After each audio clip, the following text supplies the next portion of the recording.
Hello, everyone. Welcome back to Walk in the Word.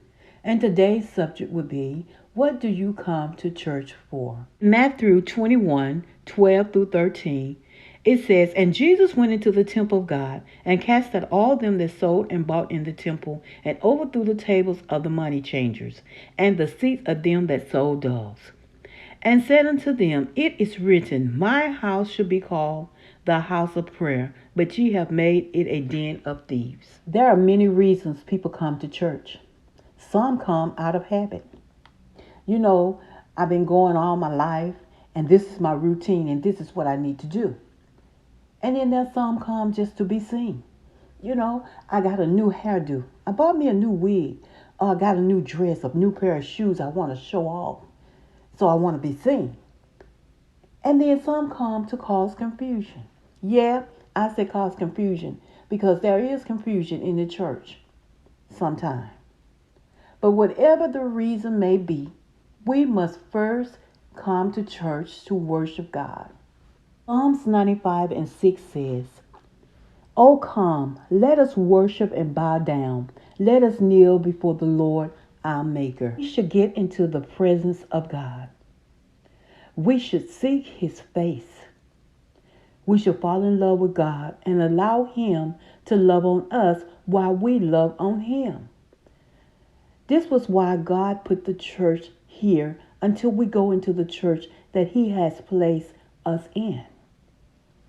Hebrews 10:24 through 25 says, And let us consider one another to provoke unto love and to good works, not forsaking the assembly of ourselves together, as the manner of some is, but exhorting one another, and so much the more as ye see the day approaching. This is why Christ wants us to assemble ourselves. We go to church to grow. A church that grows in quality is a church who also grows in quantity. We got to learn how to grow in grace. Don't get weary in well-doing. Humble yourself under the mighty hands of God. Learn to humble yourself under leadership. If your leader tells you to do something, respect that because God has placed the leader over you. Then we got to grow in love. First love God because He first loved you. And John 3:16 says, For God so loved the world that He gave His only begotten Son, that whosoever believe shall not perish, but have everlasting life. Grow in the Word. In 2 Timothy 2:15, it says, Study to show thyself approved unto God, a workman that need not to be ashamed, rightly dividing the word of truth. First of all, you are studying the Word to please God and to be approved of God, because He loves us so much. Who wouldn't want to serve a God like that? There are people in churches that have never grown as Christians. God wants us to stop sipping on milk and start digesting meat. You know how they've been in church 20 years and they still sipping on milk. They haven't even started to nibble on the meat. And then God wants us to serve.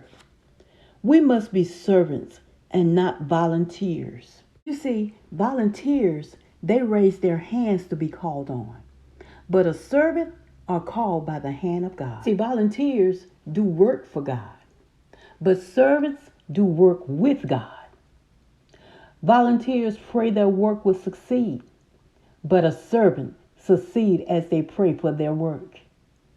Volunteers serve under their supervisor, but a servant serve God alone. See, volunteers get tired of the work, but a servant are tired in the work. We are His witness to win souls. Then we have to learn how to give.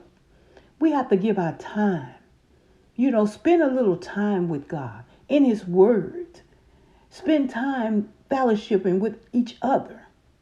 Then we have to be a service.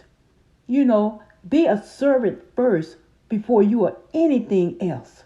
That's what makes you great. Then we have to give money. You have to pay your tithes. Then we have to show our talents. Our talents is such as singing in the choir, being an usher, you know, just being in the ministry, working. But most of all, honor God. A Christian must fulfill God's will in their lives. Being a servant leadership.